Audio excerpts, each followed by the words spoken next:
और चलिए 8 बजे की बुलेटिन की शुरुआत 18 ब्रेकिंग के साथ। पहली ब्रेकिंग, अरुणाचल प्रदेश के तवांग सेक्टर में भारत और चीनी सैनिकों के बीच हुई झड़प के बाद पीएम मोदी आज नॉर्थ ईस्ट के दौरे पर हैं। शिलांग में आज पीएम मोदी के कार्यक्रम की अध्यक्षता गृह मंत्री अमित शाह करेंगे। असम के मुख्यमंत्री हेमंत बिस्वा शर्मा, राज्यपाल और सभी 7 राज्यों के मुख्यमंत्री इस कार्यक्रम में मौजूद रहेंगे। शिलांग में पीएम उत्तर पूर्वी परिषद के स्वर्ण जयंती समारोह में हिस्सा लेंगे।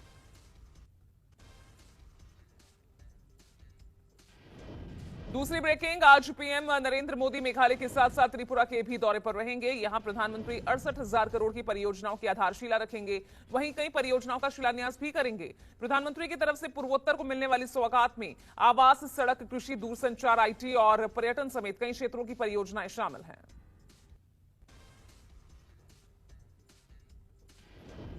तीसरी ब्रेकिंग, बिहार में जहरीली शराब कांड पर एक्शन लेते हुए राष्ट्रीय मानवाधिकार आयोग ने अपने एक सदस्य की अध्यक्षता में अपनी खुद की जांच टीम को मौके पर भेजने का फैसला लिया है।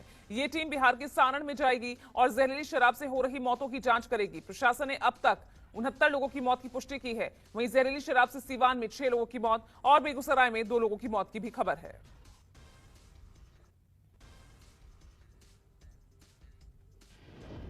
चौथी ब्रेकिंग, कांग्रेस नेता राहुल गांधी ने प्रेस कॉन्फ्रेंस कर केंद्र सरकार पर हमला बोला। राहुल ने कहा कि चीन युद्ध की तैयारी कर रहा है और केंद्र सरकार सो रही है, खतरे को नजरअंदाज करने की कोशिश कर रही है। राहुल के इस बयान पर राजनीति तेज हो गई। बीजेपी ने कहा कि राहुल का बयान जवानों का मनोबल तोड़ने की कोशिश है।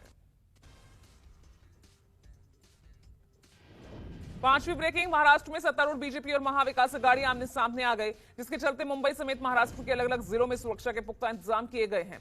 महाविकास अघाड़ी महाराष्ट्र सरकार के खिलाफ विरोध मार्च निकाल रहा, तो सत्तारूढ़ बीजेपी ने शिवसेना पर हिंदू देवी देवताओं पर अपमान का आरोप लगाया है और माफी मांगने के साथ विरोध मार्च निकाल रहा है। छठी ब्रेकिंग, आज आम आदमी पार्टी की राष्ट्रीय परिषद की बैठक होगी, जिसमें 2024 के लोकसभा चुनाव को लेकर चर्चा हो सकती है। ये बैठक सुबह 10 बजे बुलाई गई है। माना जा रहा है कि इस बैठक में अरविंद केजरीवाल के साथ साथ पंजाब के सीएम भगवंत मान, सभी राज्यों के सांसद और विधायक शामिल होंगे।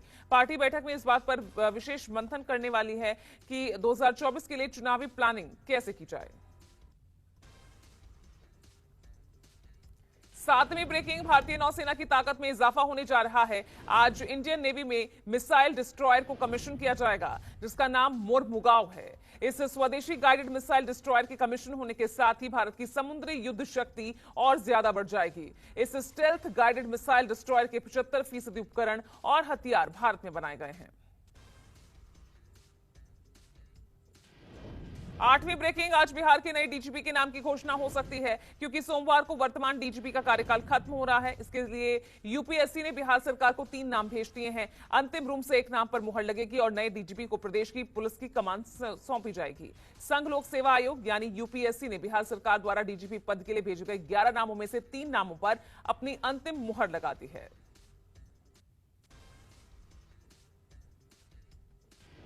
नौवीं ब्रेकिंग, बिहार में आज पहले चरण में नगर निकाय चुनाव के लिए मतदान होगा। इस दौरान 156 निकायों के लिए वोटिंग की जाएगी। साथ ही पहले चरण में 68 नगर परिषदों और 88 नगर पंचायतों में मतदान सुबह 7 बजे से शाम 5 बजे तक होगा।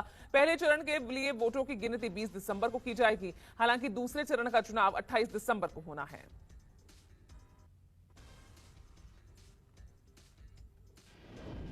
10वीं ब्रेकिंग, बिहार में नगर निकाय चुनाव से पहले कई जिलों से शराब बरामद हुई है। बिहार के समस्तीपुर, भागलपुर, सुपौल, अररिया और मुजफ्फरपुर में नगर निकाय चुनाव से पहले भारी मात्रा में शराब बरामद हुई। समस्तीपुर जिला के रोसड़ा में से लेकर एक वीडियो भी इन दिनों तेजी से वायरल हो रहा है, जिसमें युवक भाग रहे युवक का पीछा करते हुए युवक को बोलते सुना जा सकता है कि पूर्व चेयरमैन की शराब है।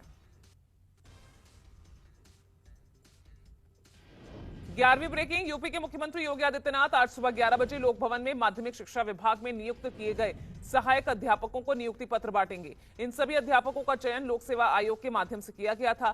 सरकार दावा कर रही है कि उत्तर प्रदेश में पारदर्शी तरीके से सरकार रोजगार दे रही है। हालांकि विपक्ष का दावा है कि यूपी में सरकारी महकमों में हजारों पद खाली हैं।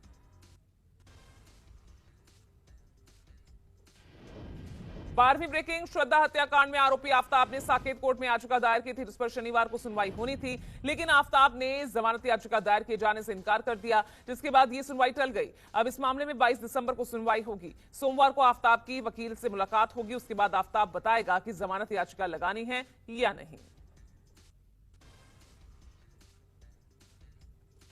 13वीं ब्रेकिंग श्रद्धा हत्याकांड में आरोपी आफताब ने साकेत कोर्ट में याचिका दायर की थी, जिस पर शनिवार को सुनवाई होनी थी, लेकिन आफताब ने जमानत याचिका दायर किए जाने से इनकार कर दिया, जिसके बाद ये सुनवाई टल गई। अब इस मामले में 22 दिसंबर को सुनवाई होगी।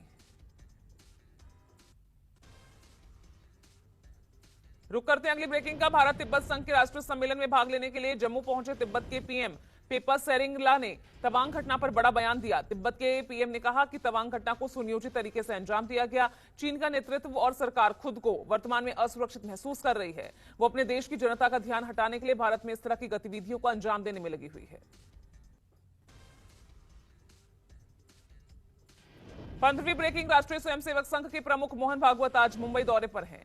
यहां भागवत भारत विकास परिषद के संस्थापक डॉक्टर सूरज प्रकाश की जन्म शताब्दी समापन समारोह में शामिल होंगे। ये कार्यक्रम मरीन लाइन्स स्थित बिरला मातु सभागार में शाम 4:30 बजे से शुरू होगा। भारत विकास परिषद और कोंकण प्रांत की ओर से समारोह को लेकर सभी तैयारियां पूरी कर ली गई है।